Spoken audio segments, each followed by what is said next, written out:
Saint کے بعد قومی اسمبلی نے بھی 26ویں آئینی ترمیم کی منظوری دے دی۔ اب چیف جسٹس پاکستان کا انتخاب 3 سینئر ججز میں سے کیا جائے گا۔ 3 سینئر ججز میں سے کسی جج کے انکار کی صورت میں اگلے سینئر ترین جج کا نام زیر غور لایا جائے گا۔ 26ویں آئینی ترمیم منظور۔ اب چیف جسٹس پاکستان کا انتخاب 3 سینئر ججز میں سے کیا جائے گا۔ نئی ترمیم کے تحت سینئر ترین جج چیف جسٹس کے لیے آٹومیٹک چوائس نہیں ہوگا۔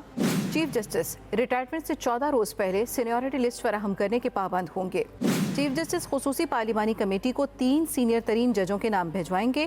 12 رکنی کمیٹی 2/3 اکثریت سے چیف جسٹس کے نام کا فیصلہ کرے گی اور 3 ناموں میں سے ایک کا انتخاب کر کے وزیر اعظم کو ارسال کرے گی۔ وزیر اعظم چیف جسٹس کی تقرری کے لیے نام صدر مملکت کو ارسال کریں گے۔ آئینی ترمیم کے مطابق 3 سینئر ججز میں سے کسی جج کے انکار کی صورت میں اگلے سینئر ترین جج کا نام زیر غور لایا جائے گا۔ چیف جسٹس پاکستان کے عہدے کی مدت 3 سال یا ریٹائرمنٹ کی عمر کی حد 65 سال ہوگی۔ نئی آئینی ترمیم کے مطابق سپریم کورٹ اور ہائی کورٹس میں آئینی بینچ بنائے جائیں گے۔ جوڈیشل کمیشن سپریم کورٹ میں آئینی بینچز اور ججز کی تعداد کا تعین کرے گا۔ نئی ترمیم کے تحت سپریم کورٹ کے ججز کا تقرر کمیشن کرے گا، جس کی سربراہی چیف جسٹس کریں گے۔ کمیشن میں 4 سینئر ترین ججز، وفاقی وزیر قانون، اٹارنی جنرل، قومی اسمبلی اور سینٹ کے 2 نمائندے اور 15 سال تجربے کا حامل بار کونسل کا نمائندہ شامل ہوگا۔